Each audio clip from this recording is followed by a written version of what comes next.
Hello friends. So last lecture में जितना भी ग्रेविटेशन वाला आधा पार्ट था वो हमने कर लिया था, ठीक है। अब आज का जो पार्ट है उसके अंदर मैं बात करने जा रहा हूँ रिलेटेड टू केपलर्स लॉ, ठीक है। इन लॉज के बारे में मैंने इंट्रो में भी थोड़ा सा बात की थी कि on the basis of these laws जो भी न्यूटन का जो ग्रेविटेशन लॉ था वो फॉर्मुलेट किया था उन्होंने, तो उन केपलर्स लॉ को मैं आज बताने जा रहा हूँ। उन केपलर लॉ को बताने से पहले छोटा सा, ठीक है, आपको इंट्रो दे रहा हूँ रिलेटेड टू अनदर शेप। जैसे अभी तक जितना भी आपने पढ़ा है वो पढ़ा था रिलेटेड टू सर्कल। क्यों? क्योंकि हमने अभी तक ये माना था कि जितने भी पाथ्स हैं वो सब सर्कुलर पाथ्स हैं, जितने भी प्लैनेट्स जो घूम रहे हैं या जो भी बात हो रही है अभी तक वो सर्कल या स्फीयर से रिलेटेड बातें की हैं अभी तक जहाँ भी की हैं। पहली बार आज आप बात करने जा रहे हो रिलेटेड टू अनदर शेप, ठीक है, जो है इलिप्टिकल, यानी रिलेटेड टू इलिप्स आज मैं बात करने जा रहा हूँ। इलिप्स से रिलेटेड आज कुछ बातें करूंगा, वो देखो ज़रा ये किस तरह से करनी है, ठीक है। मैं बात करूंगा रिलेटेड टू इलिप्स बेसिकली, ठीक है, मैं बात करूंगा रिलेटेड टू इलिप्स बेसिकली, ठीक है। उसको आप समझो ज़रा क्या है कैसे है वो देखो ज़रा। मैं आपको एक शेप बता रहा हूँ, ठीक है, जिसको हम नाम देते हैं क्या, इलिप्स का नाम, ठीक है। ये इलिप्स क्या है बेसिकली वो समझो ज़रा, ठीक। देखो मेरी बात सुनो, मैं आपसे ये कह रहा हूँ कि मैंने यहाँ पर एक शेप ली है जिसका, ठीक है, ये रेडियसेस जो हैं, ठीक है, ये वाली रेडियस और ये वाली रेडियस, ये दोनों रेडियसेस बिल्कुल अलग अलग हैं, ठीक है। आई रिपीट माय वर्ड्स कि जो दोनों रेडियसेस हैं, ठीक है, यानी अगर मैं इस एक्सिस की बात करता हूं और इस एक्सिस के अलोंग जो बात कर रहा हूं, यानी इसकी वाई एक्सिस के अलोंग रेडियस अलग है और जो एक्स एक्सिस है उसके अलोंग रेडियस अलग है, ठीक है। अच्छा, जब मैंने इन दोनों के अक्रॉस रेडियसेस अलग अलग ली हैं, ठीक है, इनके नामकरण भी अलग अलग होंगे, बिल्कुल होंगे। बेटा ये वाली जो एक्सिस है, ठीक है, ये जो एक्सिस है दिस इज बड़ी, ये थोड़ी सी बड़ी एक्सिस है, तो इस एक्सिस को मैं नाम देता हूं मेजर एक्सिस। इस एक्सिस को मैं नाम देता हूं मेजर एक्सिस। और ये वाली एक्सिस जो है ये थोड़ी छोटी एक्सिस है, तो इसको नाम दिया जाता है माइनर एक्सिस, ठीक। अच्छा, अब यहां पर रेडियस वर्ड अपन यूज नहीं करेंगे, इंस्टेड क्या कह रहा हूं मैं वो देखो जरा। ये मेजर एक्सिस का आधा हिस्सा है, अगर मैं यहां से O से लेके, ठीक है, इसको A नाम दे रहा हूं और इसको P नाम दे रहा हूं, है ना। अच्छा, O से लेके A तक का जो डिस्टेंस है बेसिकली, O से लेके A तक का जो डिस्टेंस है, this is termed as basically the semi major axis. इसको सेमी मेजर एक्सिस का नाम दिया जाता है, ठीक है। वाइल दिस वन जो यहां से O से B ले लो, इसको C नाम दे देते हैं, तो ये OB जो है this is termed as basically the semi minor axis. इसको हम नाम देते हैं सेमी माइनर एक्सिस। सेमी मतलब आधी, ठीक है, ये पूरी माइनर एक्सिस है B से लेके C तक, इसका आधा सेमी माइनर एक्सिस। ये पूरी A से लेके P तक जो है ये मेजर एक्सिस है, ठीक है, इसका आधा जो लिया है वो मैंने नाम दिया है सेमी मेजर एक्सिस, ठीक। अच्छा, ये आपका सेंटर हो गया एक टाइप से, ठीक। बट इसका फॉर्मेशन इस सेंटर से नहीं होता है, इसका फॉर्मेशन इस सेंटर से नहीं होता है, इसका फॉर्मेशन होता है एक पॉइंट से, and that point is called focus. इसका जो फॉर्मेशन है वो होता है इस पॉइंट से। यहां पर आप क्या करते हैं, एक पिन लगाते हैं, ठीक है, और पिन में एक धागा लगाते हैं। उस धागे को आप इस तरह से, जैसे रबर होती है ना, रबर, उस तरह से ऐसे लपेट लेते हैं और फिर यहां पर पेंसिल फिराना शुरू कर देते हैं। ये एक एक्सिस फिक्स रहता है, ये वाले एक्सिस पर पिन फिक्स रहती है, पेंसिल लगा के ऐसे ऐसे घुमाते चले जाते हैं, तो आपको पता चलता है कि ये आपका ड्रॉ हो जाता है क्या, इलिप्स, ठीक है। इस केस में आपका इलिप्स ड्रॉ हो जाता है, ठीक। अच्छा, वो हमारा कोई मतलब की चीज़ नहीं है कि कैसे इलिप्स ड्रॉ होता है, सिर्फ एक सिंपल बताना था मुझे थोड़ा सा। अच्छा, इंस्टेड ऑफ दिस वन यहां पर अपन बात करेंगे ज़्यादातर एफ की, ठीक है। अच्छा, अब अगली बात, इसकी जो सेमी मेजर और सेमी माइनर एक्सिस हैं, ठीक है, उनको मैं नाम दे देता हूं। ऐसे देखो ज़रा, यहाँ से यहाँ तक का डिस्टेंस जो है उसको मैंने ए लेंथ ले लिया, और यहाँ से यहाँ तक की जो लेंथ है उसको मैंने B ले लिया। यहाँ से यहाँ तक की जो लेंथ है उसको A, और यहाँ से यहाँ तक की लेंथ को मैंने B कंसिडर कर लिया, ठीक है। अच्छा, सो जो इसकी इक्वेशन होती है इलिप्स की, that equation of ellipse is equation of ellipse, it is basically X square upon A square plus Y square upon B square is equal to 1।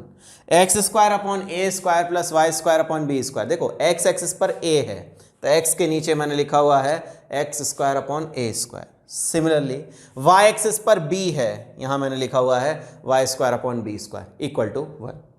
ठीक, ये जो X square upon A square plus Y square upon B square, this is basically the axis, ये इसकी equation है, ठीक है, ellipse की equation है, जिसमें ये वाली जो ए है, this A is length of semi major axis, length of semi major axis, ठीक है, और जो आपका दूसरा वाला है यानी बी है, this is basically the length of semi minor axis, ये सेमी माइनर एक्सिस की लेंथ है, ठीक है। तो सेमी मेजर एक्सिस और सेमी माइनर एक्सिस की लेंथ मुझे पता चल गई हैं, ठीक है। इसके बेसिस पर मैं इजीली क्या फाइंड कर ले रहा हूँ, मैंने इक्वेशन फाइंड कर ली है, ठीक। अच्छा, आगे बढ़ता हूँ।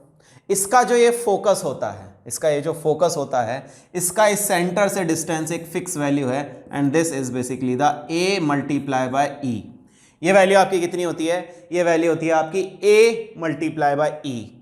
अब अगला सवाल, ये ई क्या होता है, ठीक है, जो सेंटर से लेके, ठीक है, distance between centre and focus, जो सेंटर है और जो फोकस है आपका, इन दोनों के बीच का जो लेंथ होता है, that is basically it is equals to A E, ठीक है। यहां पर दिख रहा होगा ओ से लेके एफ तक का जो डिस्टेंस है, ओ एफ तक का डिस्टेंस कहलाता है A multiply by E, where this E is equal to eccentricity. इसको रेशियो कहा जाता है, इस रेशियो का नाम दिया जाता है इसेंट्रिसिटी, ठीक है। And this ratio E equals to root of 1 minus B square upon A square. ये वैल्यू होती है आपकी 1 minus B square upon A square का रूट, ठीक है। और ऐसे भी याद रख सकते हो, A square minus B square upon A square का रूट, ये होती है इसेंट्रिसिटी, ठीक है। अच्छा, अब इसकी वैल्यू साफ साफ दिख रही है कि 1 से छोटी ही होगी, क्योंकि b छोटा होता है और a बड़ा होता है, तो ये वैल्यू आपकी पॉजिटिव आनी है, रूट के अंदर है, तो ये 1 से छोटी ही होगी e की वैल्यू। तो 0 और 1 के बीच में इस इसेंट्रिसिटी की वैल्यू रह सकती है। अच्छा, अब 0 कब होगी इसेंट्रिसिटी की वैल्यू, इसेंट्रिसिटी की वैल्यू 0 देख लेते हैं एक बार। e इक्वल्स टू 0, इसका मतलब root of 1 minus B square upon A square is equal to 0। आसान भाषा में B square upon A square is equal to 1, तो b is equal to a। अगर b और a बराबर हो जाए तो इसेंट्रिसिटी हो जाएगी 0। अब b और a होने का बराबर मतलब क्या है, b और a बराबर होने का मतलब होता है बेटा कि यहाँ क्या फॉर्म होगा, यहाँ फॉर्म होगा सर्किल। यहाँ क्या फॉर्म होगा बेटा, यहाँ फॉर्म होगा सर्किल उस केस में, ठीक है। इस केस में क्या फॉर्म हो जाएगा बेटा, इस केस में फॉर्म हो जाएगा बेटा सर्किल, ठीक है। ये और ये अगर ये दोनों बराबर हो गए, ये दोनों बराबर हो गए तो क्या बन जाएगा, ये साफ दिख रहा है सर्किल बनेगा। यानी X square upon A square plus Y square upon A square is equal to 1, so X square plus Y square is equal to A square, ये बन गई सर्किल, जिसकी रेडियस कितनी है, this is circle of radius small R. इसका radius इस radius कितना हो गया इसका, a के बराबर, ठीक है। सो अगर एलिप्स के लिए b और a सेमी मेजर एक्सिस और सेमी माइनर एक्सिस इक्वल हो जाते हैं, इन दैट केस आप क्या बोलेंगे, उस केस में अपन कंसिडर करेंगे that this becomes a circle, ठीक। अच्छा, लौटो वापस, मैं ये बता रहा था आपको कि इसकी लेंथ जो है वो हो जाती है a से लेके e तक। अच्छा, अगर मैं आपसे बात करूं what is the length of semi major axis and what is the length of semi minor axis, गौर से देखिएगा। पहली बात, ये जो पॉइंट है, ठीक है, इस पॉइंट को कहा जाता है पेरिजी, पास वाला पेरिजी, दूर वाला एपीजी, ठीक है। पास वाला पेरिजी, दूर वाला एपीजी, ठीक है। पास वाला P, दूर वाला A, ठीक है। अच्छा, दूसरी बात, इस फोकस से लेके और पेरिजी तक की डिस्टेंस होती है, इसको कहा जाता है पेरीहीलियन, ठीक है। इस P से लेके फोकस तक की जो डिस्टेंस है इसको कहा जाता है पेरीहीलियन, ठीक है। अच्छा, इसी तरह से इस फोकस से लेके और इस एपीजी तक का जो डिस्टेंस है, दिस इज कॉल्ड एपीहीलियन, इसको कहा जाता है एपीहीलियन। ये डिस्टेंस कहला जाता है पेरीहीलियन, ये डिस्टेंस कहा जाता है आपका एपीहीलियन, ठीक। अच्छा, बड़ा आप लोग मूवीज़ देखते होंगे, अभी थोड़े टाइम पहले एक मूवी आई थी that is called Mangalyaan something, कुछ है ना, मंगलयान करके एक मूवी आई थी, ठीक है।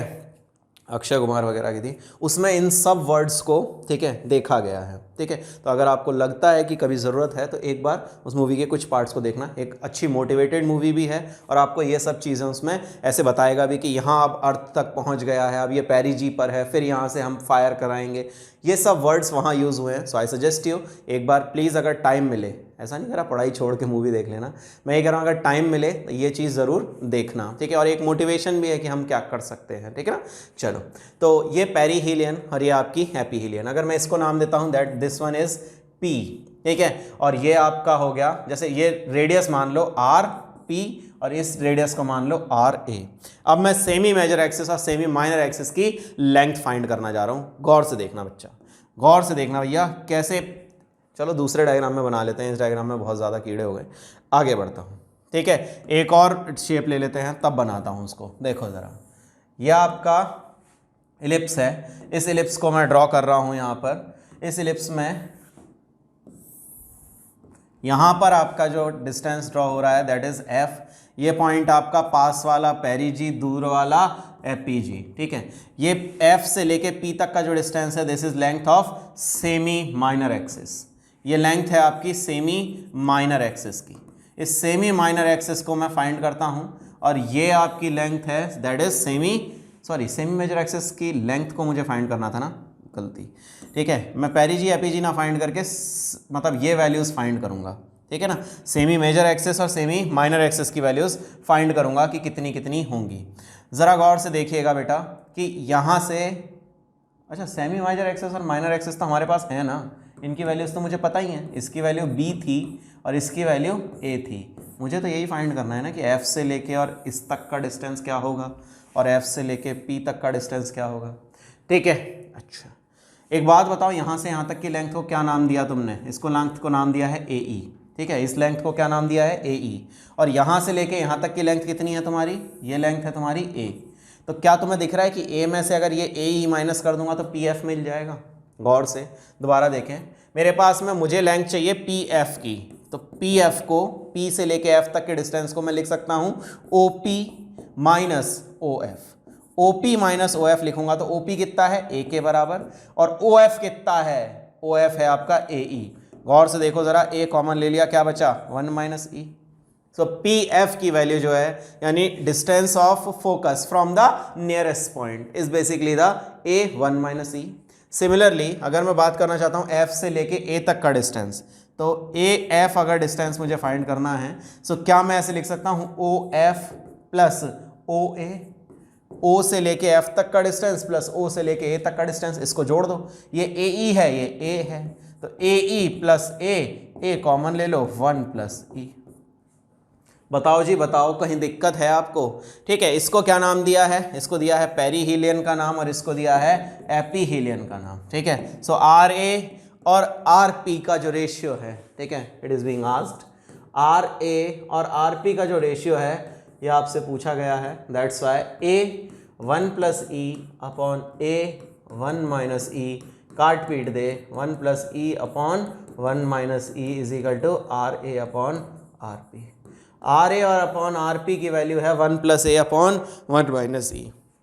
1 plus E upon 1 minus E, this is basically the distance of this focus from both of the ends. दोनों एंड्स से इस डिस्टेंस का नाम क्या दिया गया है? इस डिस्टेंस का नाम दिए गए हैं आपके RP और इस डिस्टेंस को मैंने नाम लिया है RA, यहाँ से लेके और यहाँ तक का। आई थिंक ये बात आपके दिमाग में थोड़ी रची बसी होगी। ठीक है, सो इलिप्स का थोड़ा बहुत नामकरण जो है वो आपको समझ में आया होगा। अच्छा एक सेकेंड, और इसका एरिया क्या होगा? एरिया ऑफ इलिप्स क्या हो जाएगा बेटा? सो एरिया जो होता है, ठीक है, सर्किल के एरिया से इसको प्रेडिक्ट करने की कोशिश करा रहा हूँ आपको। ऐसे सोचो, एरिया ऑफ सर्किल क्या होता है? तो एरिया ऑफ सर्किल जो होता है that is basically the pi into R, यानी पाई इंटू एक रेडियस मल्टीप्लाई बाय दूसरी रेडियस, पाई इंटू जो एक रेडियस है, ठीक है, एक्स एक्सिस के अलॉन्ग रेडियस और वाई अलॉन्ग रेडियस, यही तो लिख रहे हो आप? अच्छा यहाँ भी यही करो। अब ज़रा, ये आपका इलिप्स है, इसकी दोनों रेडियसेस अलग अलग होती हैं। ठीक है, ये रेडियस A होती है, ये रेडियस B होती है, तो कैसे लिखोगे इसको? पाई इंटू एक्स के अलॉन्ग रेडियस, ठीक है, यानी x की रेडियस अब मल्टीप्लाई बाय वाई रेडियस, ठीक है, दोनों को लिखो ज़रा। सो एक्स रेडियस कितना होता है a और y रेडियस कितना होता है b। सो वैल्यू कितनी आ गई पाई ए बी। ये एरिया हो गया आपका एलिप्स का, एरिया हो गया आपका एलिप्स का। और ये एरिया क्या था, ये तो एरिया बचपन से ही पता है तुम्हें, पाई आर स्क्वायर होता है, ठीक है। तो सर्किल का जो एरिया होता है वो होता है आपका पाई आर स्क्वायर, और एलिप्स का जो एरिया होता है वो होता है पाई इंटू ए इंटू बी के बराबर। मतलब इतनी बात में कहीं पंगा है तो बोलो, नहीं तो मैं आगे बढ़ जाता हूँ। आई थिंक एलिप्स आपको थोड़ा बहुत क्लियर हो गया होगा, एलिप्स में आपको कहीं परेशानी नहीं होगी, ठीक। अच्छा, आगे बढ़ता हूँ, अब स्टार्ट करता हूँ Kepler's law of planetary motion, ठीक है। देखो ज़रा, सो केपलर के लॉज एक एक करके अब देख लेते हैं यार, ठीक है। केपलर के 3 मेन लॉज थे, और तीनों जो थे वो रिलेटेड टू प्लैनेटरी मोशन थे। जितने भी प्लैनेट्स हैं उसमें उन्होंने उसको दिया था। लेकिन एक बात याद रखना, अगर कोई क्वेश्चन आता है और उसमें ये बोला जाता है कि जो पाथ है, ठीक है, जिस भी प्लैनेट का हो चाहे सैटेलाइट का हो, अगर उसमें इलिप्स वाला केस बोला जाता है कि पाथ जो है वो इलिप्टिकल है, तो तुम इन लॉज को ना उस न्यूमेरिकल के अंदर लगा सकते हो, ठीक है, गड़बड़ नहीं होगी, ध्यान रखना। दोबारा बोल रहा हूँ कि जो बात यहाँ दी गई हैं, these all are the basically laws of planetary motion, ठीक है। इसमें ऐसे बोला गया है कि सन जो है वो बीच में है और आसपास जो है प्लैनेट्स घूम रहे हैं। ये प्लैनेटरी मोशंस के लिए दिए गए हैं, जो प्लैनेट मोशन कर रहे हैं अराउंड द सन उनके लिए दिए गए हैं। लेकिन अगर आपको कोई क्वेश्चन ऐसा दिखता है जिसके अंदर आपका प्लैनेट के आसपास अगर कोई सैटेलाइट घूम रहा है और उसका पाथ इलिप्टिकल है, तुम इसके न्यूमेरिकल्स पोर्शन के लिए वहाँ पर जा सकते हो, ध्यान से। चलो एक एक करके करता हूँ। सबसे पहले बात करने जा रहा हूँ, ठीक है, पहले लिख देता हूँ Kepler's law of planetary motion, ठीक है। प्लैनेटरी मोशन के लॉज हैं केपलर के, ठीक है। अच्छा, अब इसके अंदर एक एक करके मैं तीनों लॉज बता दे रहा हूँ। सबसे पहला लॉ है लॉ ऑफ ऑर्बिट, ठीक है। इस लॉ ऑफ ऑर्बिट के बाद दूसरा लॉ जो है that is basically law of areal velocity, ठीक है। तीसरा लॉ जो है that is basically the law of time period, या लॉ ऑफ, इसको लॉ ऑफ एरिया भी कहते हैं ना, लॉ ऑफ टाइम पीरियड, ठीक है। मैं पूरा नाम लिख रहा हूँ, वैसे एक्चुअल में इसको लॉ ऑफ एरिया भी कहते हैं, ठीक है, और ये कहलाता है लॉ ऑफ पीरियड, ठीक है। तो ये नाम है तीनों लॉज के। एक एक करके इन तीनों लॉज को मैं एक्सप्लेन कर रहा हूँ। मैंने स्टार्टिंग में भी आपको एक बात बताई थी कि जो न्यूटन है उन्होंने जो भी बात बोली थी अपने यूनिवर्सल लॉ ऑफ ग्रेविटेशन में, वो बातें उन्होंने केपलर के ही लॉ से एक टाइप से इंड्यूस की थी, निकाली थी, ठीक। एक एक करके करता हूँ, देखो ज़रा। सबसे पहले बात करने जा रहा हूँ लॉ ऑफ ऑर्बिट की। सबसे पहले बात करने जा रहा हूँ लॉ ऑफ ऑर्बिट की। क्या लॉ है बेटा, ये क्या कहते हैं ये लॉज, इनके बारे में समझते हैं। ऐसे कहता है ये पहला लॉ कि जितने भी प्लैनेट्स हैं, ठीक है, वो आपके इलिप्टिकल पाथ में रिवॉल्व करते हैं अराउंड द सन, और सन जो है वो इसके एक फोकस पर लाई करता है, ठीक। आई रिपीट माई वर्ड्स, ऐसे कह रहा है ये कि जो आपका पाथ है, ठीक है, सारे के सारे प्लैनेट्स का वो पाथ कैसा है, वो पाथ आपका इलिप्टिकल पाथ है, और इस इलिप्टिकल पाथ के एक फोकस पर सन लाई करता है, इसके एक फोकस पर सन लाई करता है, और इसके आसपास जो ये पाथ दिख रहा है इस पर कोई भी प्लैनेट आपका रिवॉल्व करता है, ठीक है। तो कोई भी प्लैनेट आपका जो रिवॉल्व करता है, this planet revolve on this elliptical path.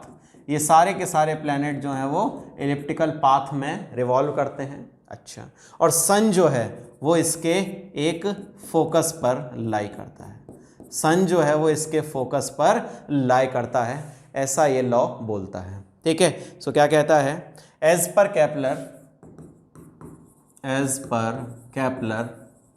ठीक है, planets revolve around the sun in elliptical orbits. ये इलिप्टिकल ऑर्बिट्स में घूमते हैं, ठीक है, while sun lies at one of its focus। सन जो है वो इसके एक फोकस पर लाई करता है, ठीक है, ऐसा बोला गया था लॉ ऑफ ऑर्बिट में, ठीक। अच्छा, अब बाद में जब ये बात देखी गई तो ऐसा समझा गया कि जो अर्थ है और अर्थ के आसपास के जो दोनों प्लैनेट्स हैं, यानी आपके जो मार्स और वीनस वगैरह जो पास पास के जो प्लैनेट्स हैं, ठीक है, ये प्लैनेट्स जो हैं उनका पाथ जो है वो एक्चुअल में इलिप्टिकल है, जबकि जो इनर मोस्ट आपके प्लैनेट्स हैं जैसे मरकरी वगैरह, उनका पाथ जो है वो सर्क्यूलर है, जबकि जो आउटर मोस्ट पाथ्स हैं, ठीक है, जैसे अर्थ के बाहर वाले जो सैटर्न और जुपिटर वगैरह हैं, इन सब का पाथ जो है वो सर्क्यूलर और इलिप्स दोनों का कॉम्बिनेशन है, ठीक है, वो सर्क्यूलर इलिप्ट है, ठीक है, वो सर्किल और इलिप्स के कॉम्बिनेशन से जो शेप बनेगी that becomes the path of those planets. तो आउटर पाथ्स जो हैं, आउटर जितने भी प्लैनेट्स हैं उनका पाथ जो है वो तो सर्किल और इलिप्स का कॉम्बिनेशन है, और जो अर्थ है और अर्थ के आसपास के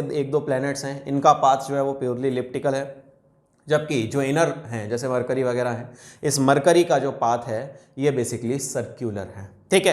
तो ये बात काफ़ी हद तक सही थी, ठीक है, कि सन जो है वो इसके फोकस पर लाई कर रहा है और जो प्लैनेट है वो आपके घूमते घामते हैं। ये बट बात सिर्फ और सिर्फ सारे प्लैनेट्स के लिए नहीं थी, जैसा बोला गया कि it's basically a law of planetary motion. So ये बात सिर्फ और सिर्फ सन जो है उसके लिए, अर्थ के लिए जो है वो ट्रू थी, अर्थ के लिए ट्रू थी, और जैसे मार्स वीनस हैं हमारे आसपास वाले, इनके लिए भी ट्रू थी। बट अगर तुम ये कहो कि इनर मोस्ट प्लैनेट, तो मरकरी के लिए ये बात सत्य नहीं थी, और बाहर वाले प्लैनेट यानी सैटर्न और जुपिटर के लिए भी ये बात सही नहीं थी। सैटर्न जुपिटर का जो पाथ है वो सर्कुलर इलिप्स दोनों का कॉम्बिनेशन है, और जो आपके अंदर वाले पार्ट्स हैं जैसे मरकरी वगैरह, इनके पाथ जो है वो सर्क्यूलर है, ठीक। ये बात आपके दिमाग में रच बस जानी चाहिए, ठीक। अच्छा, इनके नामकरण आप कर चुके हैं, अर्थ के लिए ही ये सारे नाम मैंने आपको बताए थे।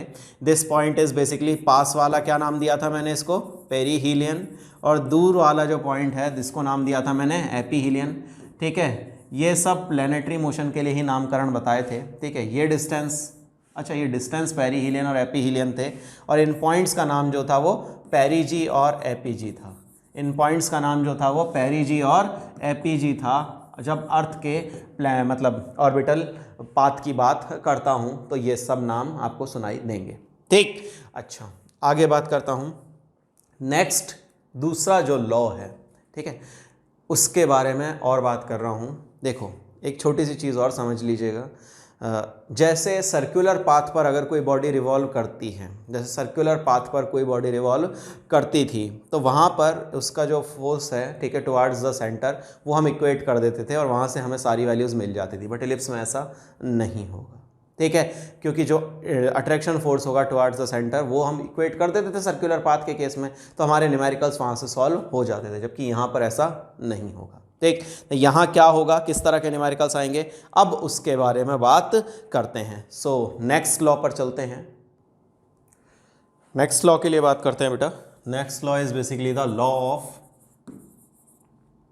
एरियल वेलोसिटी, ठीक है, या कह सकते हो लॉ ऑफ एरिया, ठीक है। ये सेकेंड लॉ है बेटा केपलर का। बहुत छोटी सी एक बात बता देता हूँ, ये वैसे ही है कि सीधे शब्दों में ना कह के उसको अपने नाम से कुछ और कर देना, ठीक है।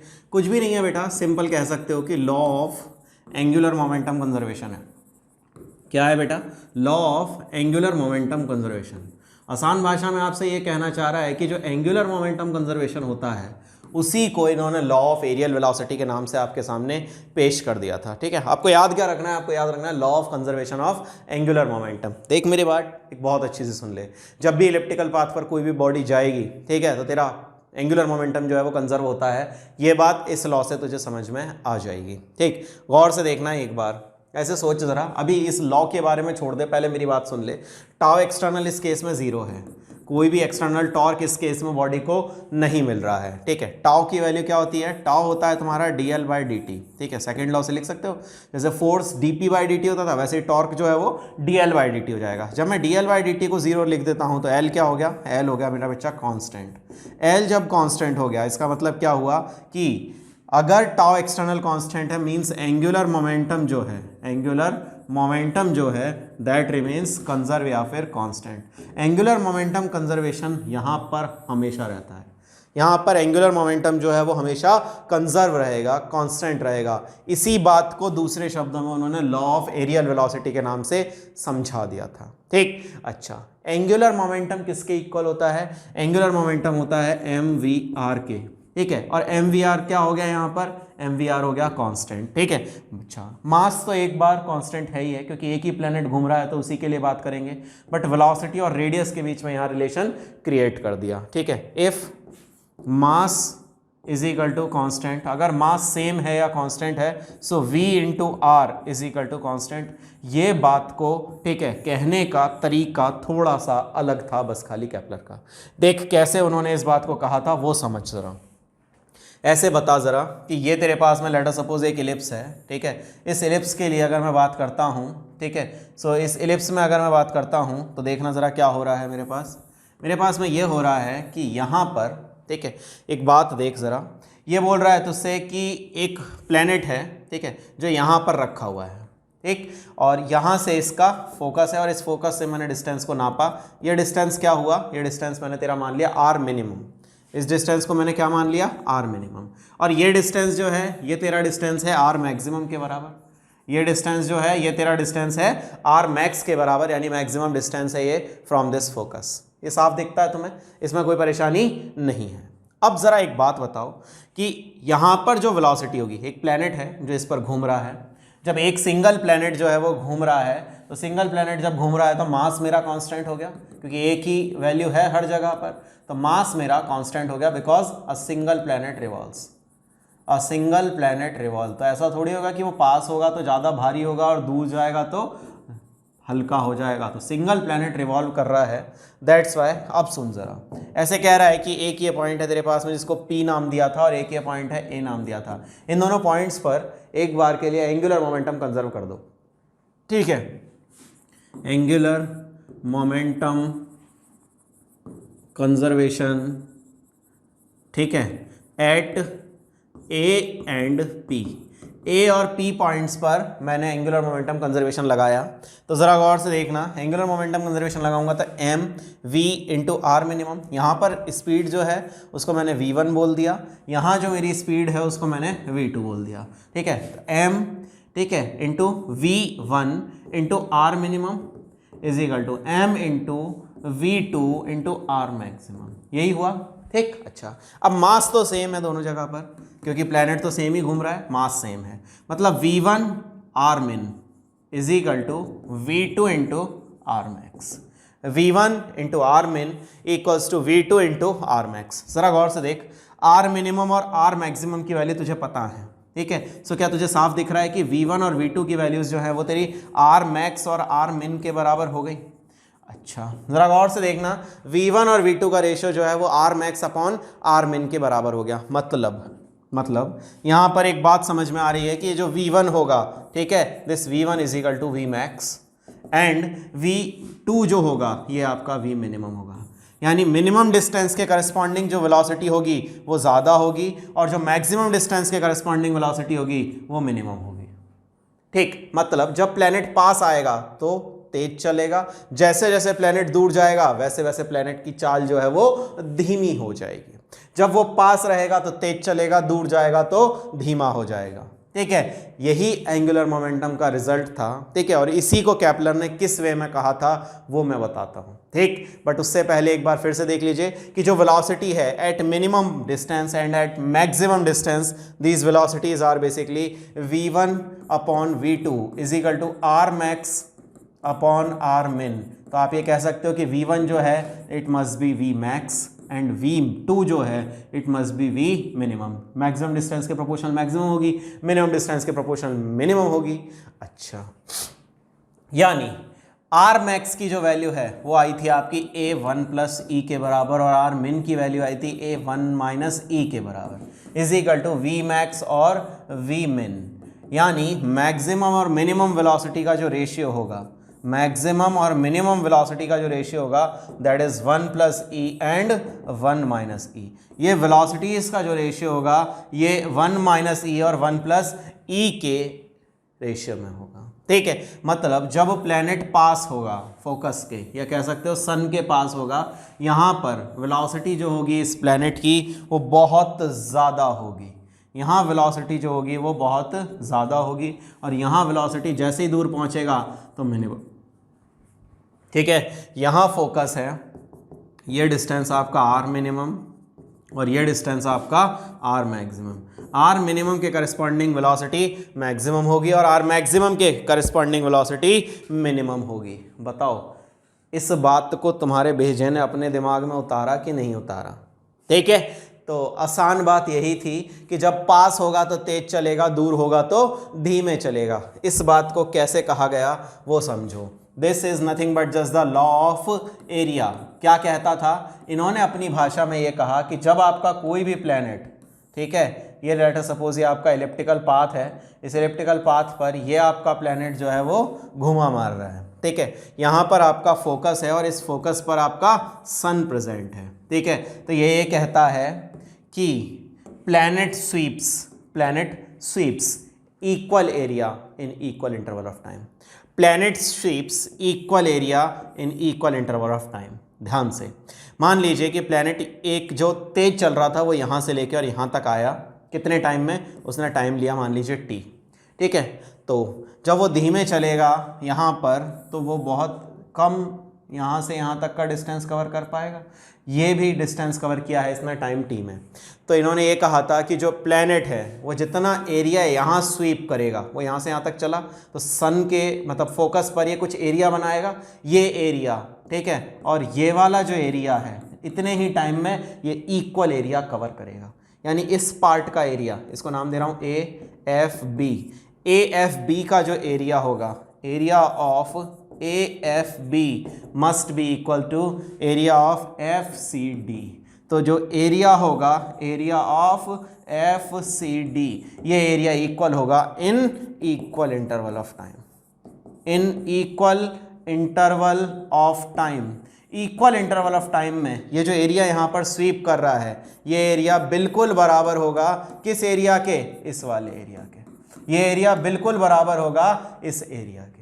ये यही कहना चाह रहा है कि जो आपका प्लेनेट है, ठीक है, वो इक्वल एरिया स्वीप करेगा जितना एरिया यहाँ पर ये स्वीप कर रहा है, ठीक है। ये एरिया आपका इक्वल होगा किसके?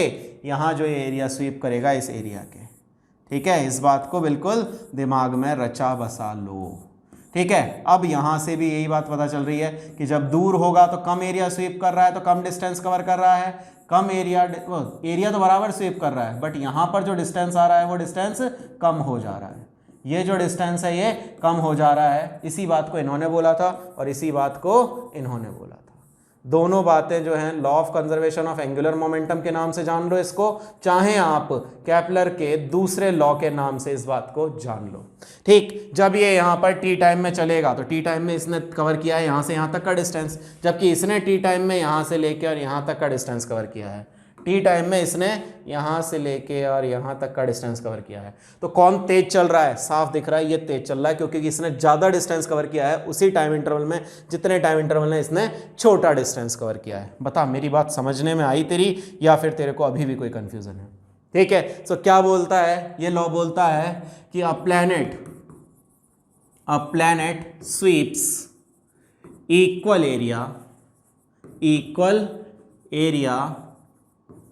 इन equal interval of time.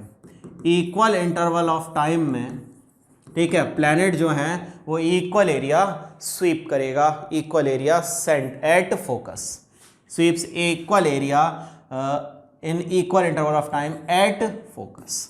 Focus पर इक्वल एरिया स्वीप करेगा ये इक्वल इंटरवल ऑफ टाइम के अंदर, ठीक। दूसरी तरह से ऐसे भी कह सकते हो कि जो एरियल वेलोसिटी होती है, ठीक है, areal velocity of any planet, areal velocity of planet remains constant. Areal velocity जो होती है वो आपकी कांस्टेंट होती है, ठीक है। एरियल वेलोसिटी का मतलब क्या है? Area, differentiation of area with respect to time, it must be a constant quantity. Area with respect to time, और can say the area per unit time, और कह सकते हो कि एरिया का जो रेट चेंज है दैट रिमेन्स कांस्टेंट, ठीक है, ऑलवेज, ठीक है। ये बात बोलता है लॉ ऑफ एरिया। अब जब पास आया तो यहाँ से यहाँ तक का डिस्टेंस कवर कर लिया टी टाइम में, जब दूर गया तो यहाँ से यहाँ तक का डिस्टेंस कवर किया टी टाइम में, ठीक। तो यहाँ वेलोसिटी ज़्यादा, यहाँ वेलोसिटी कम, यही बात तो बोली थी law of conservation of angular momentum ने। ठीक है, अच्छा और देख ज़रा, ये कांस्टेंट वाली बात भी प्रूफ करते हैं अब। सो इस चीज़ को प्रूफ कर लेते हैं कि D A by D T जो है वो कांस्टेंट होता है। ठीक है, इस चीज़ का प्रूफ कहाँ से लाएंगे वो देख ज़रा। ऐसे कह रहा है तुमसे कि ये तुम्हारा एक एलिप्स है, ठीक है, इस एलिप्स में ये पार्ट तुम्हारा, यहाँ तुम्हारा फोकस लाई करता है, ठीक है, यहाँ तुम्हारा यहाँ पर सन है, जो भी तुम्हें मानना है मान लो, है ना। मैं यहाँ पर कंसिडर कर रहा हूँ कि एक प्लैनेट जो है वो इस जगह से और इस जगह तक मूव करके चला जाता है इन particular time interval delta T या फिर डी टी में यहाँ से यहाँ तक चला जाता है। ठीक, अच्छा ये क्या है, ये आपका रेडियस है। ठीक है, ये आपका बहुत छोटा डिस्टेंस है। ठीक है, चाहो तो इसको और ज़्यादा करीब कर सकते हो। ठीक है, चाहो तो इसको और ज़्यादा करीब कर सकते हो, तो ताकि तुम्हें ये लगे कि ये बहुत ज़्यादा छोटा है। मतलब मैं टाइम इंटरवल जो है डेल्टा टी, चलो डी टी लेता हूँ, टाइम इंटरवल जो है उसको मैं और छोटा कर दिया और टाइम इंटरवल मैंने लिया है डी टी। अब ये एक स्ट्रेट लाइन की तरह काम कर रहा है, means it's behave as a triangle. ये एक ट्राइंगल की तरह बिहेव कर रहा है जिसकी लेंथ जो है वो आर के इक्वल है, और ये डिस्टेंस कितना हो जाएगा, ये एंगल मैंने कंसिडर कर लिया that this angle is delta theta. ठीक है, ये एंगल डेल्टा थीटा है, तो ये वैल्यू कितनी हो जाएगी, ये वैल्यू हो जाएगी आपकी हाउ मच। ठीक है, इस वैल्यू को अपन आराम से निकाल सकते हैं। ठीक, ये वैल्यू हो जाएगी आपकी आर इंटू डेल्टा थीटा, यहाँ से लेके यहाँ तक की। ठीक है, ये जो छोटा डिस्टेंस है डेल्टा थीटा है, तो ये R into delta theta distance हो जाएगी। अब इस ट्राइंगल में देखो, इस पॉइंट को एस मान रहा हूँ, इस पॉइंट को ए और इस पॉइंट को बी।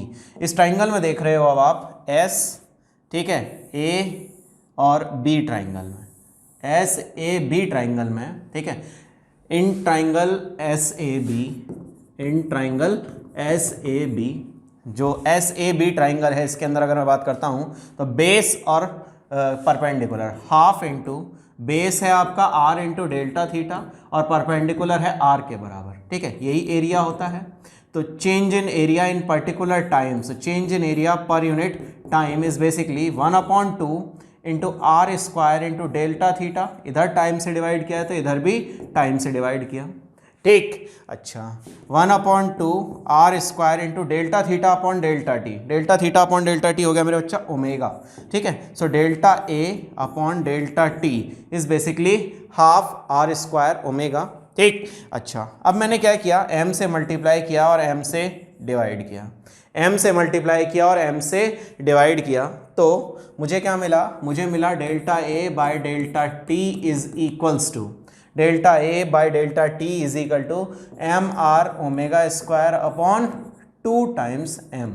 ठीक है, एम आर ओमेगा स्क्वायर किसका फार्मूला होता है, एल का, और L upon 2m is equal to delta A by delta T. बेटा साफ पता है एल कांस्टेंट होता है, बेटा साफ पता है एल जो है वो कांस्टेंट होता है, तो L by 2m is equal to constant. आसान भाषा में कह सकता हूँ delta A by delta T is equal to constant. Delta A और डेल्टा टी का जो रेशियो है वो कांस्टेंट होता है। और क्या कह सकता हूँ, और कह सकता हूँ D A by D T is equal to constant and this constant is L by 2m where L is angular momentum, where L is angular momentum. तो एल की वैल्यू जो है वो आपकी एंगुलर मोमेंटम के अकॉर्डिंग हो जाएगी। अगर इसको एक्स और वाई जेड में कंसिडर कर रहे हो, इसको ऐसे कंसिडर कर रहे हो that these are in X and Y Z, तो ये जो मोमेंटम आएगा this must be along Z axis. So L Z upon 2m that remains constant. ठीक है, L Z upon 2m that must be remains constant for this particular law. इस law से हम ये बात बोल सकते हैं कि एल बाई 2m की जो वैल्यू होगी that remains constant always for a planet revolving around a sun in an elliptical orbit। किसी elliptical orbit में अगर कोई planet घूमा मार रहा है तो उसके लिए वैल्यू सदा सत्य होगी। क्लियर? अच्छा अब आगे बढ़ते हैं दोस्तों। नेक्स्ट आपसे क्या बोल रहा है, देखो यार ये तो कुछ भी नहीं था, सिंपल सा एक कंसेप्ट था, क्या, एंगुलर मोमेंटम कांस्टेंट, पास रहेगा तेज चलेगा, दूर रहेगा तो धीमे जाएगा। ठीक, अब आगे बात करता हूँ। Next concept is basically the law of periods. ठीक है, आसान भाषा में कह सकते हैं लॉ ऑफ टाइम पीरियड। ठीक, क्या बोलता है ये लॉ, इसका क्या कहना है वो भी समझ लो। ठीक, ये लॉ ये कहता है बेटा कि अगर कोई आपका एक प्लेनेट है जो कि इस इलिप्टिकल पाथ में रिवॉल्व कर रहा है, ठीक है। अगर आपका कोई प्लैनेट है जो कि इलिप्टिकल पाथ में रिवॉल्व कर रहा है तो उसका जो टाइम पीरियड होगा, ठीक है, टाइम पीरियड जो होगा, टाइम पीरियड ऑफ रिवॉल्यूशन, ठीक है, उसका स्क्वायर, ठीक है, टी जो है वो मान लीजिए टाइम पीरियड ऑफ रिवॉल्यूशन है, और ए जो है that is semi major axis, A जो है वो उसकी सेमी मेजर एक्सिस का वैल्यू है। तो ये लॉ ये कहता है कि जो टी स्क्वायर का वैल्यू है that is always proportional to A cube, T square जो है वो हमेशा ए क्यूब के प्रोपोर्शनल होगा। ए क्या है, ए है आपका सेमी मेजर एक्सिस, और टी क्या है, टी ये समझ लो यहाँ से शुरू करके ऐसे घुमा मार के वापस यहाँ आने में जो टाइम लगेगा that time period is T. So T का स्क्वायर जो टाइम लगा है ऐसे गोल गोल घुमा मार के यहाँ वापस आने का, उस टाइम का square is directly proportional to A cube, यानी सेमी मेजर एक्सिस के क्यूब के डायरेक्टली प्रोपोर्शनल होता है टाइम पीरियड का स्क्वायर। ठीक है, क्या बोल रहा है, टाइम पीरियड का जो स्क्वायर है it is always proportional to the cube of semi major axis. आसान भाषा में कह सकते हो T directly proportional to A की power 3/2, T is directly proportional to A की पावर 3/2, बट ऊपर वाला याद रखना, ठीक है, ऊपर वाला याद रखना, उसी से काम धाम चल जाएंगे आपके। ठीक, अच्छा और समझो यार, ये लॉ आया कहाँ से। देखो इलिप्स के लिए अगर इस लॉ को मैं प्रूफ करने जाऊँगा तो मेरा डेरिवेशन बहुत लंबा हो जाएगा, ठीक है, तो मैं इसको सर्किल के लिए प्रूफ कर देता हूँ, फॉर सर्कुलर पाथ में इस चीज़ को प्रूफ कर देता हूँ, ठीक है। इलिप्स के लिए भी आराम से प्रूफ हो जाएगा, बट इलिप्स के लिए प्रूफ बहुत ज़्यादा लंबा जाएगा और उसका कोई खास काम है नहीं है, बस खाली मुझे एक बार ये देखना है कि जो कांस्टेंट आता है वो क्या आएगा, एंड दैट रिमेंस कांस्टेंट, वो वैल्यू जो है वो सेम आती है, चाहे सर्कुलर पाथ कंसीडर करके चलो चाहे इलिप्स को। क्यों, क्योंकि सर्कल जो है it's a special ellipse, circle भी तो आपका एक स्पेशल इलिप्स है, और क्योंकि इसके अंदर ये बात की जा रही है कि जो सेमी मेजर एक्सिस है उससे रिलेटेड बात है, तो सेमी मेजर एक्सिस तो सर्किल में भी होती है और इलिप्स में भी होती है। ठीक, बस ये है कि स्लिप सर्किल में जो दोनों एक्सिस हैं वो बराबर होती हैं, और जो आपका इलिप्स है उसके अंदर दोनों एक्सिस बराबर नहीं होती हैं। ठीक, तो आ जाओ लौट के इधर, ऐसे कह रहा है आपसे कि जो टाइम पीरियड होता है उसकी वैल्यू क्या होती है, उसकी वैल्यू होती है 2πr/v के बराबर। अच्छा, एक बात बताओ कि ऑर्बिटल वेलोसिटी क्या होती है, तो ऑर्बिटल वेलोसिटी होती है √gm/r के बराबर, ठीक है, √gm/r के बराबर, ठीक है, ये होती है आपकी क्या, ऑर्बिटल वेलोसिटी, बिल्कुल ठीक। अब यहाँ घूम किसके आसपास रहे हो, घूम रहे हो सर्किल सन के आसपास, यही तो कंसिडर किए हो तुम, क्या किया है कंसिडर, यही तो कंसिडर किया है कि ये सन है और इस सन के आसपास तुम घुमा मार रहे हो, ठीक है, किस इस वेलोसिटी से, VO से तुम घूम रहे हो, तो VO की वैल्यू कितनी हो गई, √gms/r के बराबर। बहुत बढ़िया, इस वेलोसिटी को उठा के इसमें पटक दो तो T की वैल्यू किसके इक्वल हो गई, T की वैल्यू, अच्छा रेडियस को यहाँ पर मैं स्मॉल a ले रहा हूँ क्योंकि इसका सेमी मेजर एक्सिस मैंने स्मॉल a कंसिडर किया हुआ है। ठीक, इसको उठा इसमें पटक दो, क्या वैल्यू आ जाएगी, वैल्यू आ जाएगी T = 2π, ठीक है, a/, ठीक है, v की वैल्यू रख रहा हूँ √gm/, बेटा ये रेडियस है, रेडियस मैंने a ले रखी है, √gm/a, ठीक है, स्क्वायर करते हैं दोनों साइड, सो T² = 2πa², तो 2πa² करेंगे तो 2π का स्क्वायर करेंगे तो 4π² हो गया बेटा, अपॉन gms, ये रूट के बाहर, ये ऊपर आएगा इंटू a, यानी T² = 4π² upon gms into a की पावर 3। तो यहाँ से साफ साफ दिख रहा होगा तुम्हें कि जो T² है, ठीक है, T² की वैल्यू कितनी आई है, 4π² अपॉन gms इंटू a³, मतलब आसान भाषा में कहना चाह रहा है T² is directly proportional to a³। T² जो है वो डायरेक्टली प्रोपोर्शनल होता है किसके, a³ के, यानी सेमी मेजर एक्सिस की जो वैल्यू है उसके क्यूब के डायरेक्टली प्रोपोर्शनल होगा टाइम पीरियड का स्क्वायर, यानी square of time period of revolution of a planet is directly proportional to cube of semi major axis. Semi major axis का जो क्यूब है उसके डायरेक्टली प्रोपोर्शनल होता है स्क्वायर ऑफ टाइम पीरियड। इस बात को बिल्कुल अच्छे से अपने दिमाग में रचा बसा लीजिएगा, ठीक है। और 3 लॉ हो गए यार, तीनों लॉज में आप बताओ कहीं दिक्कत किसी पार्ट में आ रही हो तो मुझे बता दो, ठीक है। 3 लॉज में से पहला लॉ आपका बहुत सिंपल सा ऑर्बिट का लॉ था कि इलिप्टिकल पाथ में घूमते हैं। दूसरा कह रहा था कि जो एरियल वेलोसिटी है वो कांस्टेंट रहती है, मतलब area per unit time rate of change in area is constant. तीसरा बोलता है आपसे कि जो टाइम पीरियड है उसका स्क्वायर जो है वो डायरेक्टली प्रोपोर्शनल होगा सेमी मेजर एक्सिस के क्यूब के, ठीक। तो ये 3 बातों में 3 लॉस खत्म हुए। इनसे रिलेटेड जो क्वेश्चंस हैं अब उनको एक एक करके थोड़ा थोड़ा देख लेते हैं, लेकिन उससे पहले थोड़ी सी और थ्योरी है related to different parts, that is satellite वगैरह और सैटेलाइट मोशन से रिलेटेड कुछ थ्योरीज हैं, उनके बारे में बात कर लेते हैं, फिर आगे बढ़ेंगे। So next topic is satellite. So मैं अब बात करने जा रहा हूँ related to motion of planets and satellite, ठीक है। प्लैनेट क्या होते हैं यार और सैटेलाइट क्या होते हैं ये तो बचपन से ही पता होगा सबको, ठीक है।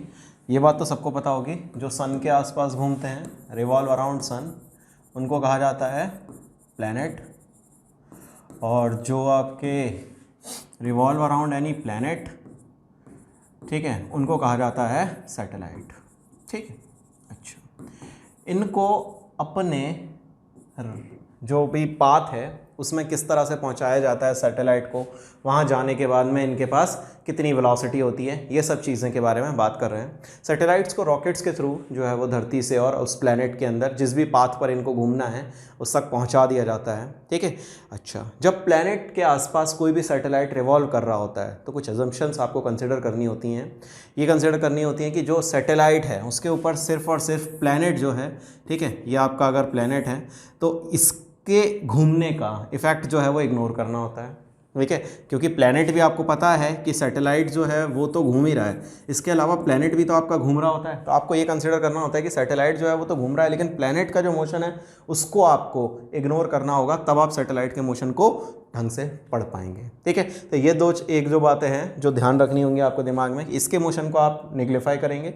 दूसरा ये मान के चलेंगे कि इनका जो सेंटर ऑफ मास है, ठीक है, उसके मोशन को भी आप कंसिडर नहीं करेंगे, यही मानेंगे कि इसके आसपास ये घूम रहा है और ये रुका हुआ है, ठीक है। ये मान के चलेंगे ये रुका हुआ है और ये घूम रहा है, जबकि एक्चुअल में जब ये दोनों घूम रहे होते हैं तो इनका सेंटर ऑफ मास जो है उसके अबाउट मोशन लिया जाता है, बट आप ऐसा नहीं करेंगे, ठीक। आप ये करेंगे कि इन दोनों को आप सीधा सीधा ये मानेंगे कि ये रुका हुआ और ये इसका आसपास घूम रहा है सैटेलाइट, ठीक। अच्छा, जब ये सैटेलाइट आपका आसपास घूम रहा है, ठीक है, तो किस वेलोसिटी से घूम रहा है, किस एंगुलर वेलोसिटी से घूम रहा है, इसका एंगुलर मोमेंटम कितना है, इसका टाइम पीरियड कितना है, ये सारी चीज़ें अब मैं आपको एक एक करके बताने जा रहा हूँ। देखो ज़रा, ऐसे कह रहा है आपका कि कोई भी प्लैनेट है, ठीक है, वो आपका उसके आसपास आपका कोई एक सैटेलाइट घूम रहा है। मान लीजिए कि कोई भी आपका सैटेलाइट जो है वो इस प्लैनेट के आसपास घूम रहा है, तो क्या होगा वो समझो ज़रा। उसको समझने का बड़ा सिंपल सा कंसेप्ट है। मान लो कि ये धरती की सरफेस से h डिस्टेंस ऊपर जो है वो घूम रहा है, ठीक है। सो इसकी जो वेलोसिटी होगी उसको घूमने के लिए जो रिक्वायर्ड सेंट्रीपिटल फोर्स है, यानी mv² upon r plus H, धरती की रेडियस को कैपिटल R लिया है हमेशा, so capital R plus h is equal to required centripetal force is being equal to the gravitational force of attraction between planet and satellite. तो इसको रखो g, mass of planet, mass of satellite, ये छोटा वाला m जो है वो satellite का ही है, अपॉन डिस्टेंस कितना है r प्लस एच का स्क्वायर, ठीक है। इस स्क्वायर से ये गायब कर दिया, ms से ms कट गया, ठीक है। तो वेलोसिटी की जो वैल्यू आई that comes out to be √gmp upon r plus H, ठीक है। यह आपकी वेलोसिटी की वैल्यू आ गई जिससे ये घूम रहा है, ठीक है। इसी को कहा जाता था क्या, ऑर्बिटल वेलोसिटी, ठीक है। सो इस ऑर्बिटल वेलोसिटी को ही यहाँ कंसिडर करना है कि ये वेलोसिटी होगी velocity of satellite around the velocity of satellite, ठीक है, around the planet.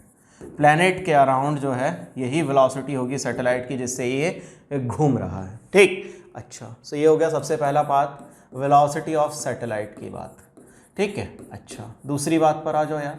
Velocity of satellite के बाद में दूसरी चीज़ है, ठीक है, क्या कि इसकी एंगुलर वेलोसिटी कितनी होगी, एंगुलर वेलोसिटी कितनी होगी सैटेलाइट की, ठीक है। सो ओमेगा जो होता है, ठीक है, वो किसके इक्वल होता है? तो देखो एक रिलेशन पढ़ा है हमने ओमेगा और v के बीच में, क्योंकि हमें v यहाँ से पता चल सकता है कि v की वैल्यू कितनी होगी। यहाँ से हमें v की वैल्यू पता चल गई है तो हम यहाँ पर ओमेगा की वैल्यू निकाल सकते हैं, ठीक है। थीटा इज इक्वल टू होता है किसके बराबर? आर्क ओवर रेडियस के बराबर, ठीक है। So theta is equal to arc over radius के बराबर होता है, तो v बाय आर के बराबर हो गया, ठीक है। अच्छा, v is equal to R omega होता है, तो v की वैल्यू कितनी है? Root G M of planet upon radius, ठीक है, अपॉन रेडियस, ठीक है। इसको इधर ले जाएंगे तो वैल्यू कितनी आ जाएगी आपकी? Root G M P upon R plus H का होल क्यूब, ठीक है। ये वैल्यू हो जाएगी आपकी किसकी? ओमेगा की, ठीक है। यानी v बाय आर के बराबर हो गया आपका ओमेगा। अच्छा, नेक्स्ट बात करने जा रहा हूँ रिलेटेड टू एंगुलर मोमेंटम। जो भी प्लैनेट आपका घूम रहा होगा उसका एंगुलर मोमेंटम क्या होगा, ठीक है।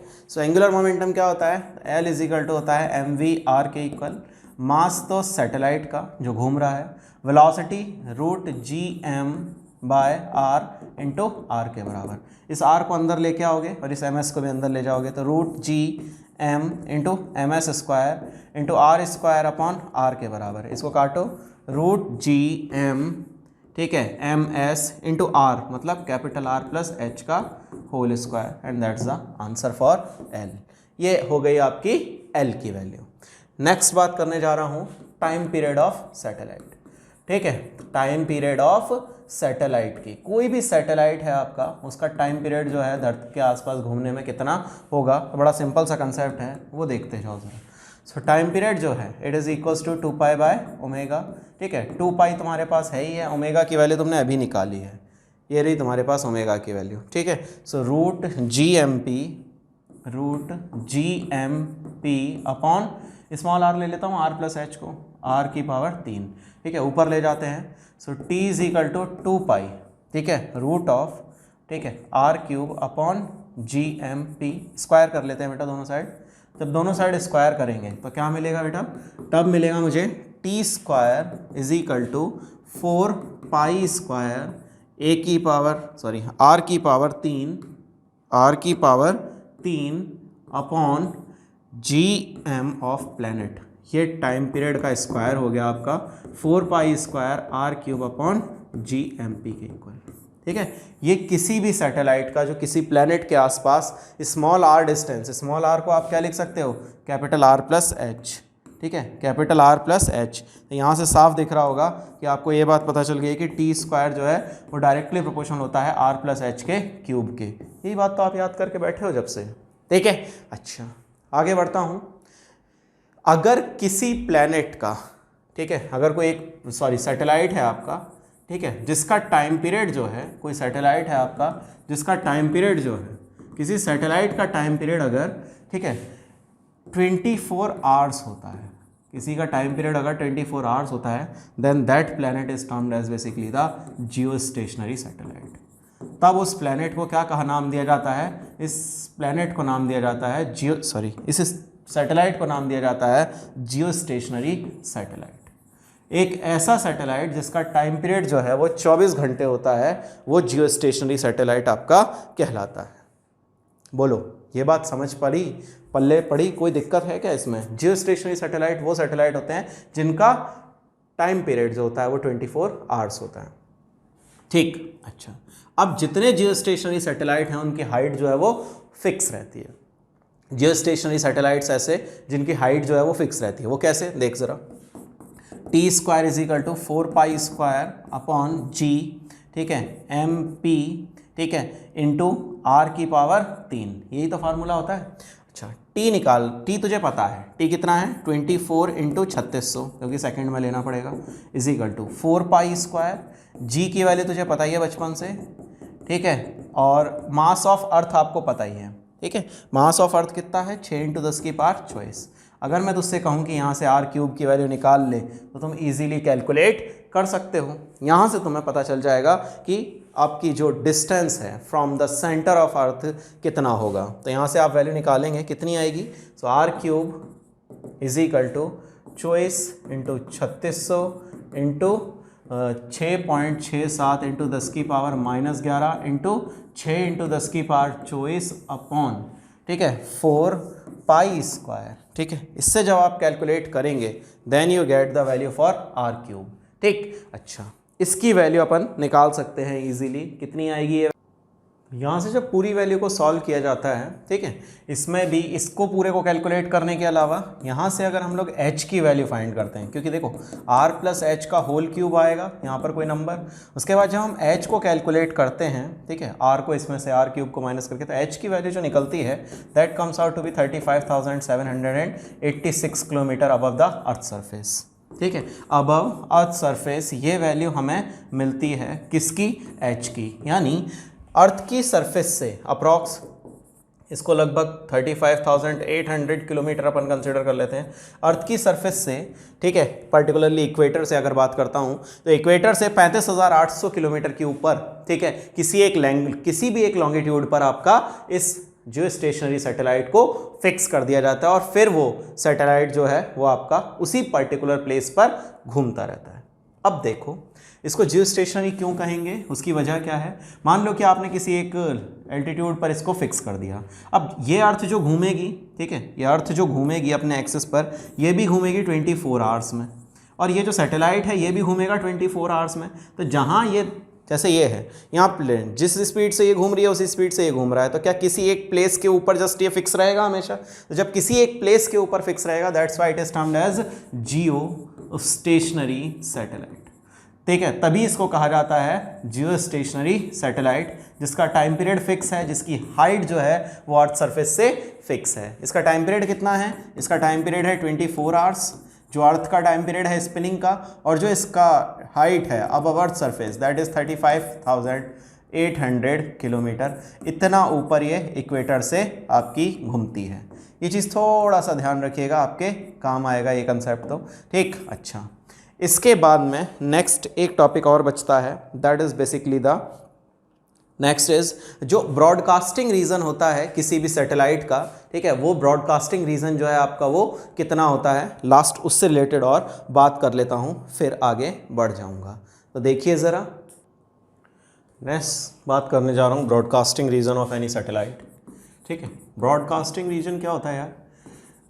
ऐसे समझो कि कोई आपका एक सैटेलाइट है, ठीक है, उस सैटेलाइट के थ्रू कोई सिग्नल आपका सेंड किया गया, ठीक है। मान लो ये आपका अर्थ है, इस अर्थ का जो रेडियस है वो RE है, और यहाँ से h हाइट पर आपका कोई एक सैटेलाइट है, ठीक है। यहाँ कोई आपका एक सैटेलाइट है, ठीक है। अच्छा, इस सैटेलाइट की कंडीशन क्या है? इस सैटेलाइट की कंडीशन ये है सर कि ये सैटेलाइट जो है वो सिग्नल भेज रहा है, ठीक है, अर्थ के ऊपर। जब ये अर्थ पर सिग्नल भेज रहा है तो कुछ रीजन कवर कर रहा है। ये लीजिए, मान लीजिए ये रीजन इसने कवर किया हुआ है, ठीक है, ये रीजन इसने कवर किया हुआ है, और इधर से ये रीजन कवर किया हुआ है। ये लेट अस सपोज इसने रीजन जो है वो सेंटर पर कवर किया हुआ है कि इतने रीजन में ये खेल खेलेगा, ठीक है। अच्छा, अब आपसे ये पूछ रहा है कि इस रीजन का जो एरिया है बेसिकली वो कितने एरिया को ये कवर करेगा, यही कहलाता है इसका ब्रॉडकास्टिंग रीजन बेसिकली, ठीक है। यही इसका ब्रॉडकास्टिंग रीजन कहलाएगा। देखो, सेंटर पर से आप अगर कहीं यहाँ खींचते हो तो ये आपकी रेडियस के इक्वल हो गया, बिल्कुल ठीक। यहाँ पर आपका जो कॉर्ड के साथ में एंगल बनाती है रेडियस वो 90 डिग्री होती है। ये आपका रेडियस है, ये आपका कॉर्ड है, इन दोनों के बीच का एंगल जो है वो 90 डिग्री हो गया, ठीक। अच्छा, मैंने इस एंगल को थीटा कंसिडर कर लिया। अगर मैं यहाँ पर कॉस थीटा की वैल्यू निकालता हूँ तो कितनी निकलेगी? सिंपल है, कॉस थीटा की जो वैल्यू निकलेगी इस ट्राइंगल से that comes out to be base और हाइपोटेन्यूस, यानी बेस कितना हो गया आपका? बेस हो गया आपका RE अपॉन ये हाइट जो है ये हो गई आपकी RE प्लस H के बराबर, 90 डिग्री के सामने वाला हाइपोटेन्यूस और ये आपका बेस। अच्छा, अब कॉस थीटा की वैल्यू मेरे पास में आ गई। जब मुझे कॉस थीटा की वैल्यू मिल जाती है तो मुझे आपको एक रिलेशन सिखाया था, सॉलिड एंगल की जो वैल्यू है वो मैं आराम से निकाल सकता हूँ। तो जो सॉलिड एंगल की वैल्यू है वो होती है 2 पाई 1 माइनस कॉस थीटा। ये रिलेशन मैंने आपको पढ़ाया है, ठीक है। तो सॉलिड एंगल जो यहाँ पर ये फॉर्म करेगा दैट सॉलिड एंगल बेसिकली, यहाँ जो सॉलिड एंगल आपका फॉर्म हो रहा है वो आप निकाल लोगे तो सॉलिड एंगल की वैल्यू कितनी हो गई? 2 पाई 1 माइनस कॉस थीटा की वैल्यू कितनी है? RE upon RE plus H के बराबर, चलो बढ़िया। जब मुझे सॉलिड एंगल पता चल जाता है तो सॉलिड एंगल से जो एरिया होता है वो निकालना बहुत आसान होता है, क्योंकि सिग्मा इज इक्वल टू होता है एरिया, जो भी सरफेस एरिया है वो, ठीक है, divided by R square. Surface area, ठीक है, इज इक्वल टू होता है सिग्मा अपॉन आर स्क्वायर। तो सरफेस एरिया निकालना यहाँ से आसान हो गया मेरे पास में। तो जो सरफेस एरिया की वैल्यू आ गई that is sigma into R square, ठीक है। रेडियस कितनी है तो sigma into R square, R का वैल्यू यहाँ पर कितना हो जाएगा, आर का मतलब यहाँ पर जो है वो है आपका किससे, आर प्लस एच से, ठीक है। बस लगा दीजिए वैल्यू। ये वैल्यू कितनी निकली है, ये वैल्यू निकली है 2 पाई, ये वैल्यू निकली है 2 पाई 1 minus R E upon R E plus H, और इसको मल्टीप्लाई किससे करना है, आर प्लस एच से ही, आर ई प्लस एच से ही इसको मल्टीप्लाई करना है, एंड दैट्स द आंसर, ठीक है। इसको अंदर मल्टीप्लाई कर दीजिए, you will get the answer easily, ठीक। तो ये आपका जो एरिया निकला, this is nothing but just the area of the broadcasting region, की कितना रीजन ये एरिया, कितना एरिया ये रीजन कवर कर लेगा जो सिग्नल इस सैटेलाइट से भेजा जाएगा। बोलो क्लियर है मेरी बात, इसमें कहीं परेशानी किसी को तो नहीं है। ये कंसेप्ट मैं पहले भी सिखा चुका हूँ, इसलिए मैंने ये बता दिया कंसेप्ट यहाँ पर। आसान सा था कि कोई भी आपका एक सैटेलाइट है, उस सैटेलाइट से अगर आपके सिग्नल सेंड किए जाते हैं तो वो कितना एरिया कवर करेंगे, that region is basically the broadcasting region. उसको मैंने निकाला है by the help of this solid angle. इस सॉलिड एंगल की हेल्प से मैंने उस कंसेप्ट को ईजिली पता कर लिया है, ठीक है। और आसान है अब तो क्या ही बचा है इसके अंदर, ठीक है। मल्टीप्लाई कर लीजिए, आपको एरिया मिल जाएगा, ये कितना एरिया ये ब्रॉडकास्टिंग रीजन में कवर करेगा कोई भी satellite at the earth surface, ठीक है। अच्छा, आगे बढ़ता हूँ। नेक्स्ट कंसेप्ट जिससे मैं बात करने जा रहा हूँ दैट इज़ बेसिकली, एक बार एक क्वेश्चन दिया था, शायद याद हो थोड़ा बहुत, ठीक है, कि डिफरेंट ट्रेजेक्ट्रीज किस किस वेलोसिटी से अगर मैं फेंकूंगा तो किस तरह की ट्रेजेक्ट्री जो है वो पार्ट कवर करेगा, वो आपसे बात करने जा रहा है, ठीक है। ये लेट सपोज आपका अर्थ है, इस अर्थ से आपने क्या किया है कि एच हाइट पर, ये तो आर ई वैल्यू हो गई आपकी, और ये आपकी एच हाइट हो गई। एच हाइट से आपने किसी एक वैल्यू को वी वेलोसिटी से फेंका है at an angle 90 degree with horizontal vertical, ठीक। अच्छा, ये वैल्यू जो है ये आपकी स्मॉल आर वैल्यू है। इस स्मॉल आर वैल्यू को अपन यहाँ फाइंड कर सकते हैं, ठीक है। इस स्मॉल आर वैल्यू को इजीली फाइंड किया जा सकता है। अच्छा, अगर मैंने ये जो वेलोसिटी है इसको root G M by R से फेंका है, वेलोसिटी जो है वो root G M by R से कम है, आसान भाषा में कह सकते हैं कि ये जो वेलोसिटी है ये ऑर्बिटल वेलोसिटी से कम है, ठीक है। स्मॉल आर ले रहा हूँ क्योंकि स्मॉल आर से फेंका है। तो क्या होगा बेटा कि जो बॉडी है आपकी, ठीक है, वो आपका इलिप्टिकल पाथ कवर करेगी। जो बॉडी है आपकी वो इलिप्टिकल पाथ कवर करेगी, और ये इलिप्स इस तरह का होगा कि ये जो आपका पॉइंट है, ये जो आपका पॉइंट है, ठीक है, इसी पर बॉडी वापस घूम के आएगी, और ये पाथ जो होगा वो एलिप्स होगा, और एलिप्स का जो फोकस होगा, ठीक है, एलिप्स का जो फोकस होगा वो अर्थ का सेंटर होगा। एलिप्स का जो फोकस होगा, एलिप्स का दो फोकस हो सकते हैं, ये आपका एलिप्स बन रहा है, ये वाला जो शेप है आपको ये एलिप्स दिख रहा होगा। इस एलिप्स के दो फोकस हो सकते हैं, एक फोकस जो कि पास वाला फोकस होगा और एक फोकस जो कि दूर वाला फोकस होगा। तो ये जो पास वाला फोकस होगा इट इज एट द, ये फोकस जो होगा एलिप्स का, focus of ellipse will be centre of earth. Earth का जो सेंटर होगा वो फोकस ऑफ एलिप्स पर होगा, और अर्थ का कौन सा वाला फोकस, जो नियरर फोकस होगा, nearer focus of ellipse will be at the center of earth, and the part must be path or trajectory always be elliptical। ये जो elliptical होगी इसकी पाथ, ठीक है, कब, जब VO से कम पर फेंका गया है, ठीक। दूसरा केस बात करता हूँ। दूसरे केस में ये कह रहा है कि जो वेलोसिटी आपने प्रोवाइड की है वो VO के बराबर है। जब आपने यहाँ से वेलोसिटी प्रोवाइड की है then it will traverse a circular path, ठीक है। v की वैल्यू जब VO के बराबर होगी, ठीक है, सो पाथ जो होगा, this path must be a circular path. Path जो है वो आपका सर्कुलर पाथ होगा, ठीक है, और इसका सेंटर जो है वो अर्थ के सेंटर पर लाई करेगा। पाथ जो है वो आपका सर्कुलर पाथ होगा, और प्लेनेट जो है वो आपका, जो भी ऑब्जेक्ट है आपका, वो इस अर्थ के आसपास सर्कुलर पाथ पर ट्रेवर्स करेगा, ठीक है। तो इस केस में जो ट्रेजेक्ट्री होगी वो सर्कुलर ट्रेजेक्ट्री होगी, ठीक। अच्छा, तीसरा केस, तीसरा ये केस कह रहा है कि जो आपने वेलोसिटी दी है वो वीओ से तो ज़्यादा है बट एस्केप वेलोसिटी से कम है। आई रिपीट माई वर्ड्स, इसकी वैल्यू जो है वेलोसिटी आपने जो दी है वो ऑर्बिटल वेलोसिटी से तो ज़्यादा है, ऑर्बिटल वेलोसिटी से ज़्यादा है बट एस्केप वेलोसिटी से कम है। ठीक है, जब आपने इसको एस्केप वेलोसिटी से कम वेलोसिटी पर फेंका है, ठीक है, तब उस केस में किस तरह का पाथ ट्रेवर्स करेगा वो भी समझ लीजिए। ये मान लीजिए आपका अर्थ है, ठीक है, इस केस में अगर आपने यहाँ से फेंका है, ठीक है, at a distance small R, ठीक है, फ्रॉम द अर्थ सरफेस, तो ये इस तरह से जाएगा कि इसका जो अर्थ है, ठीक है, इसका जो पास वाला दूर वाला फोकस होगा, ठीक है, अर्थ का जो दूर वाला फोकस होगा it is at the centre of the earth. ठीक है, इसका जो दूर वाला फोकस होगा it is at the centre of the earth. I repeat, एक सेकेंड, इसका पास वाला फोकस इस केस में होगा, नहीं, उल्टा है। एक बार फिर से सुन लीजिए, इसका ये नियरर फोकस नहीं होगा, ये फार फोकस होगा। ठीक है, दूर वाला जो फोकस होगा, फार फोकस विल बी एट अर्थ। ठीक है, जो फार फोकस होगा वो अर्थ के सेंटर पर होगा। ठीक है, फार फोकस जो होगा, दूर वाला जो फोकस होगा it will be at centre of अर्थ। ठीक है, बट इस केस में जो नियरर फोकस होगा, ठीक है, वो आपका अर्थ के सेंटर पर होगा। नियरर फोकस जो होगा it will be at centre of अर्थ, वो अर्थ के सेंटर पर होगा।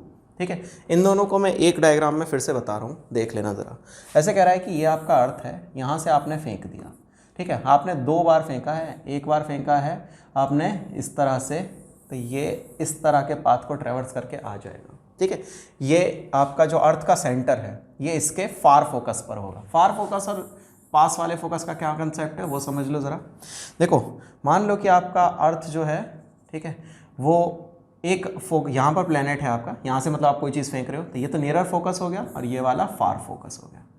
ठीक है ना, ये 2 बातें हैं। तो इसमें ये फार फोकस पर होगा अगर v की वेलोसिटी vo से कम होगी, अगर v की वेलोसिटी vo से ज़्यादा होगी। ठीक है, सो उस केस में क्या होगा, ये इस तरह का पाथ ट्रेवर्स करेगा। ठीक है, ये कब का वैल्यू है, जब v की वैल्यू vo से ज़्यादा होगी, और यहाँ, ठीक है, ये पास वाला फोकस होगा, नियरर फोकस होगा ब्लू वाले के केस में। ठीक है, और येलो वाले के केस में जो है वो फार फोकस होगा। ठीक है, ये भी इलिप्स है और ये भी इलिप्स है, ये भी इलिप्स होगा और ये भी इलिप्स होगा, दोनों इलिप्स होंगे, बट इन दोनों के फोकसेस का अंतर हो जाएगा। ठीक है, अच्छा, लास्ट केस, अगर आपने VE से फेंकी है, ठीक है, अगर आपने VE से ऑब्जेक्ट को फेंका हुआ है, VE से अगर आपने वेलोसिटी प्रोवाइड जो की है वैल्यू, वो VE की वैल्यू प्रोवाइड की है, तो ये क्या करेगा, it will traverse a parabolic path. ये पैराबोलिक पाथ के साथ, ठीक है, leaves gravitational field of earth, ये ग्रेविटेशनल फील्ड को अर्थ के को लीव करेगा। ठीक है, अच्छा, 5वां केस, अगर V की वैल्यू VE से भी ज़्यादा होगी, V की वैल्यू VE से भी ज़्यादा होगी, सो हाइपरबोलिक पाथ के साथ में, ठीक है, हाइपरबोलिक पाथ का अटेन करेगा, हाइपरबोलिक पाथ, ठीक है, और with hyperbolic path leaves gravitational field. ठीक है, ये अर्थ की ग्रेविटेशनल फील्ड को जो छोड़ेगा वो छोड़ेगा इन हाइपरबोलिक पाथ, और इस केस में ये एक पैराबोलिक पाथ के साथ में बाहर निकलेगा। ठीक है, अच्छा, एक डायग्राम में अगर मुझे सारा सम अप करना हो तो कैसे करूँगा वो देख लीजिए। ठीक है, छोटी अर्थ बनाता हूँ ताकि सारे के सारे, ये अर्थ है आपकी, ठीक है, और ये अर्थ का सेंटर है। ठीक, अगर आपने यहाँ से फेंका है, लेट अस सपोज इस जगह से आपने फेंका हुआ है, ठीक है, सबसे पहले आप किससे फेंक रहे हो, VO से कम पर फेंक रहे हो। ठीक है, VO से कम पर फेंकोगे तो ये इस तरह का कुछ इलिप्स बनेगा। ठीक है, ये इस तरह का कुछ इलिप्स बनाएगा। मैं इलिप्स को सही से बना लेता हूँ। यार गड़बड़ हो गया। अब इलिप्स जो है ना वो कुछ इस तरह का होगा कि ये इलिप्स जो है उसका जो पास वाला सेंटर होगा, ठीक है, फार्दर सेंटर जो होगा इलिप्स का, वो आपके इस फोकस पर लाई करेगा। ठीक है, एक इलिप्स ये केस बनेगा। ये कब का केस है? जब v की वैल्यू जो है वो v, येलो वाला v की वैल्यू जो है वो लेस देन है vo से, इलिप्स बनेगा। ठीक है, और इस तरह का इलिप्स बन जाएगा। अच्छा, वैसे इलिप्स जो है ना वो ऐसा ही बनेगा थोड़ा सा, बट ये थोड़ा सा चौड़ा ज़्यादा हो गया है, इस बात को थोड़ा ध्यान रखना कि ये इलिप्स जो है ना, ये इलिप्स आपको लग रहा है कि ये चौड़ा ज़्यादा हो गया है, बट ये चौड़ा इतना होता नहीं है, है ना, ये इतना चौड़ा ज़्यादा होगा नहीं, बनेगा इसी तरह का इलिप्स, बस इतना ध्यान रखना। ठीक है, अरे यार, ठीक है, ये इलिप्स बन जाएगा आपका। दूसरा केस लेता हूँ। दूसरे केस में आपसे कह रहा है कि ये किस तरह के पाथ में जाएगा, तो बेटा ये जाएगा अब अगले केस में सर्क्यूलर पाथ में। ठीक है, ये जाएगा आपका किस केस में? ये जाएगा इस केस में सर्क्यूलर पाथ में। ठीक है, ये आपका कौन सा पाथ हुआ? ग्रीन वाला हुआ आपका सर्क्यूलर पाथ।